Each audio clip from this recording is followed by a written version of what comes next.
नमस्कार, मैं अरुणिमा। इजराइल और फिलिस्तीन के बीच टकराव और विवाद लंबे समय से दुनिया देख रही है। ये विवाद कितना पुराना है और कब हुई इसकी शुरुआत और अभी तक क्यों हल नहीं निकला इस मसले का। इन्हीं सब कारण की पड़ताल करने के लिए हमने विश्वसनीय स्रोतों का अध्ययन करके ये तथ्यपरक वीडियो बनाया है। आप वीडियो को पूरा जरूर देखें और देखने के बाद अपने सुझाव और सवाल दोनों कमेंट बॉक्स में जरूर लिखें। इस वीडियो को बनाने में हमने राजनीतिक विषय की जानकार डॉक्टर वीना गुप्ता से भी लगातार बात की, उनका भी बहुत धन्यवाद। तो आइए शुरू करते हैं इतिहास के लगभग 150 साल पीछे के सफर से। फिलिस्तीन जॉर्डन नदी और भूमध्य सागर के बीच स्थित एक देश है।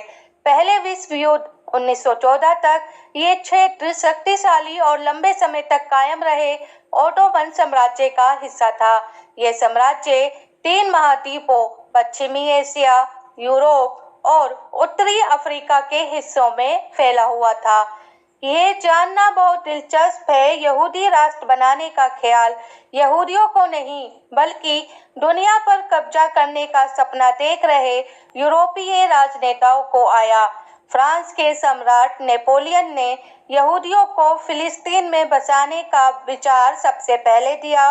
नेपोलियन दुनिया से चले गए, पर उनका ये विचार दुनिया में जियोनिज्म या जियनवाद, जिसका अर्थ है यहूदी राष्ट्र को बाद के साम्राज्यवादी नेताओं ने परवान चढ़ाया। यहूदी दुनिया के सारे मुल्कों में उसी तरह रहते थे जैसे हिंदू, ईसाई, सिख, बौद्ध या बहुत से दूसरे धर्म मानने वाले दुनिया के अधिकांश मुल्कों में रहते हैं। यहूदी धर्म में अलग देश का कोई विचार नहीं है। अब सवाल ये है कि पूंजीवादी देशों की सरकारों को फिलिस्तीन में क्यों दिलचस्पी है। ये वो दौर था जब पूंजीवाद का जन्म हो रहा था और सामंतवाद गिर रहा था। पूंजीवाद जो है वो उद्योग धंधों पर आधारित है और उसकी जान है तेल, और अरब देशों में तेल का बहुत बड़ा जखीरा था। और दूसरी बात ये थी कि ये किसी भी कीमत पर जो स्वेज कैनाल थी उसे बिल्कुल नहीं छोड़ना चाहते थे। तो ये एक बहुत महत्वपूर्ण कारण था कि ये लोग अरब देशों पे कब्जा करना चाहते थे, और अरब देशों पे कब्जा करने के लिए ओटोमन साम्राज्य को हराना बेहद जरूरी था। उस वक्त साम्राज्यवादियों का नेता ब्रिटेन था। ओटोमन साम्राज्य को हराने के लिए ब्रिटेन ने दोहरी रणनीति बनाई।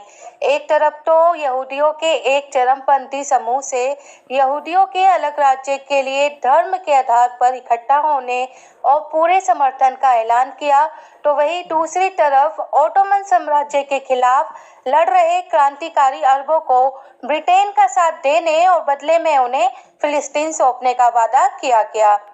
युद्ध शुरू होने के 4 महीने के अंदर ही 19 नवंबर 1914 को ब्रिटिश कैबिनेट में फिलिस्तीन में यहूदी होमलैंड के निर्माण को लेकर गुप्त रूप से विस्तृत चर्चा हुई। जनवरी 1915 में ब्रिटिश कैबिनेट में लिबरल एमपी और मंत्री हर्बर्ट सैमुअल ने फ्यूचर ऑफ पैलेस्टाइन नाम से एक नोट लिखकर शेयर किया और यहूदी स्टेट बनाने से ब्रिटिश को फायदे बताए। दूसरी तरफ मिस्र में ब्रिटेन के गवर्नर मैकमोहन ने मक्का के शरीफ के साथ मैकमोहन समझौता करके ओटोमन साम्राज्य को हराने में अरब क्रांतिकारियों की सहायता मांगी और जीतने के बाद पूरा क्षेत्र उन्हें देने का वादा किया। जुलाई 1915 से मार्च 1916 तक लिखे गए 10 पत्रों के रूप में लिखित दस्तावेज है जो सार्वजनिक है। 1915 से फ्रांस और ब्रिटेन में योजना बन रही थी कि ओटोमन साम्राज्य को हराने के बाद लूट के माल को, यानी हारे हुए देशों में से कौन सा देश ब्रिटेन और कौन सा फ्रांस के पास रहेगा। ये गुप्त समझौता 1916 में हुआ और इसे साइकस-पिकेट समझौते के नाम से जाना जाता है। 23 नवंबर 1917 को रूसी सरकार ने अपने पत्र प्रावदा में छापकर इस गुप्त समझौते का पर्दाफाश कर दिया। 9 नवंबर 1917 को ब्रिटेन के गृह सचिव वालफोर्ड ने यहूदियों के संगठन के अध्यक्ष को पत्र लिखकर फिलिस्तीन में यहूदी होमलैंड बनाने में ब्रिटेन द्वारा पूरी मदद देने की औपचारिक घोषणा कर दी गई। अब तक अरब राष्ट्रवादियों को ये सामने आ गया था कि उन्हें धोखा दिया गया है। 1920 में ब्रिटेन ने हर्बर्ट सैमुअल को पहला गवर्नर बनाकर फिलिस्तीन भेज दिया। पहला विश्व युद्ध खत्म होने के बाद दुनिया के नक्शे में बदलाव आए। इनका फिलिस्तीन और पश्चिम एशिया पर भी असर पड़ा। 1922 में लीग ऑफ नेशंस ने साइकस-पिकेट समझौते के अनुसार फिलिस्तीन को ब्रिटिश मैंडेट में दे दिया। वॉलफोर डिक्लेरेशन के अनुसार फिलिस्तीन के अंदर यहूदी होमलैंड बनाने की ब्रिटेन को जिम्मेदारी दी। लीग ऑफ नेशंस के फैसले का फिलिस्तीनियों और फिलिस्तीन पर क्या असर पड़ा? पहले विश्व युद्ध के बाद सारी दुनिया के देशों ने मिलकर लीग ऑफ नेशंस की स्थापना की और लीग ऑफ नेशंस ने बिल्कुल ही यहूदी होमलैंड बनाने का आदेश एक औपचारिक रूप से दे दिया और एक ऐसी जगह में यह आदेश दिया जहां पे उन लोगों का ना तो कोई लीगल अधिकार था ना नैतिक अधिकार था। ये एक मानवता के इतिहास की इतनी क्रूर और निर्मम और अन्यायपूर्ण फैसला है और ऐसी घटना है कि एक देश के बसे बसाए नागरिकों को उजाड़कर उस जगह दूसरे नागरिकों को बसाने का औपचारिक आदेश दे दिया। ऐसी घटनाएं तो हैं कि बाहर से लोग आते हैं और स्थानीय लोगों को बेदखल कर देते हैं, लेकिन औपचारिक रूप से ऐसा आदेश पूरी मानवता के इतिहास में, देशों के इतिहास में, सभ्यताओं के इतिहास में कहीं नहीं मिलता। पहले से ही तैनात हर्बर्ट सैमुअल की ब्रिटिश गवर्नर जनरल के रूप में तैनाती बहाल रही। सैमुअल ने फिलिस्तीन में यहूदी नेशन बनाने को खुलेआम और भरपूर समर्थन दिया। विश्व युद्ध शुरू होने के साथ से पहले ही यहूदी संगठनों ने वहाँ पे फिलिस्तीन में बुनियादी सुविधाएं जुटाने का काम शुरू कर दिया था। उन्होंने एक यहूदी नेशनल फंड करके एक संस्था बनाई जो एनजीओ थी और सारी दुनिया से इसमें फंड किया, बहुत पैसा इकट्ठा किया और इसने जा करके धीरे धीरे फिलिस्तीन में जमीनें खरीदी और उन जमीनों को खरीदते रिहायशी कॉलोनी, सड़क, पार्क, बुनियादी चीजें इस तरह की बनानी शुरू कर दी थी। और जब हर्बर्ट सैमुअल का बड़ा असर था वहाँ की पॉलिटिक्स में और बहुत प्रभावशाली वहाँ के नेता थे। जब उनको गवर्नर बना के फिलिस्तीन भेजा गया तो उन्होंने वहाँ जाकर यहूदी स्टेट की जो बुनियादी ज़रूरतें थी उनको पूरा करने में बहुत काम किया। उन्होंने व्यापार के लिए, वाणिज्य के लिए और कंपनियों के लिए बिजली, ट्रांसपोर्टेशन, पोर्ट्स, एयरपोर्ट, इनके विकास के लिए कंपनियों को बहुत ज़्यादा राहतें दी, बहुत ज़्यादा ऐसे कदमों की घोषणा की जिसमें वो वहाँ आकर काम करने को प्रेरित हो सकें। इसके अलावा उन्होंने जो है हिब्रू को, जो यहूदियों की भाषा थी, उसको वहाँ की अरबी और अंग्रेजी के अलावा हिब्रू को भी ऑफिशियल भाषा बना दिया। फिर उन्होंने वहाँ पे जो वहाँ यहूदी पहुँचे थे तब तक उनके बीच चुनाव कराया और एक एसोसिएशन बनाई और उस एसोसिएशन को वहाँ की शिक्षा, स्वास्थ्य, सामाजिक कल्याण के काम उन्हें दिए और इसे टैक्स लेने का अधिकार भी दे दिया। इसके अलावा जब लीग ऑफ नेशंस ने भी इनको कंटिन्यू कर दिया, इन्होंने वहाँ पर पैलेस्टीन करेंसी, रसीदी टिकट और बनवाए और वहाँ पे लोगों के विरोध के बावजूद, स्थानीय लोगों के विरोध के बावजूद भी पैलेस्टाइन के साथ संक्षेप में इसराइल भी उन पर लिखा होता था और 1925 तक पहली यूनिवर्सिटी बनके भी तैयार हो गई थी वहाँ पर। तो इस तरह से बुनियादी जो राज्य के लिए बुनियादी जरूरतें थी उसे बनाने में इनका बड़ा योगदान रहा। यहूदी सेठों ने दूसरे देशों में बसे यहूदियों को यहाँ आकर रहने के लिए प्रोत्साहित किया। 1900 तक फिलिस्तीन में यहूदियों की संख्या 45,000 थी, जो 1947 तक बढ़कर 6,30,000 हो गई थी। अपनी पुलिस के अलावा यहूदी युवा दल, अर्धसैनिक संगठन और जासूसी जैसे इरगुन और लेही जैसे आतंकी संगठन बनाए। इन सब ने स्थानीय फिलिस्तीनियों को लगातार हिंसा, कानूनों के दबाव से विस्थापन को मजबूर किया। दूसरा विश्व युद्ध खत्म हुआ। अब अमेरिका साम्राज्यवादियों का नया नेता बन चुका था। ब्रिटेन की जगह अमेरिका ने इजराइल को पूरे समर्थन की जिम्मेदारी संभाल ली और नवगठित संयुक्त राष्ट्र ने इजराइल को कानूनी मान्यता, कानूनी राज्य बनाने का प्रस्ताव पास कर दिया। तो दुनिया के नक्शे पर इसराइल नाम का एक नया देश पैदा हुआ और वहां से ब्रिटिश मैंडेट समाप्त हुआ, ब्रिटिश फौजें वापस हुई और यूनियन जैक की जगह इसराइल का झंडा फहराया गया। संयुक्त राष्ट्र ने इस बंटवारे में 55% जमीन इसराइल को और 45% फिलिस्तीन को दी। इससे स्थानीय अरबों और फिलिस्तीनियों में बहुत नाराजगी थी कि आबादी के 5% हिस्से को 55% जमीन दे दी और वे जमीन जिस पर उनका कोई भी कानूनी हक नहीं था। यही नहीं, उपजाऊ क्षेत्र और 2/3 समुद्री एरिया भी दे दिया।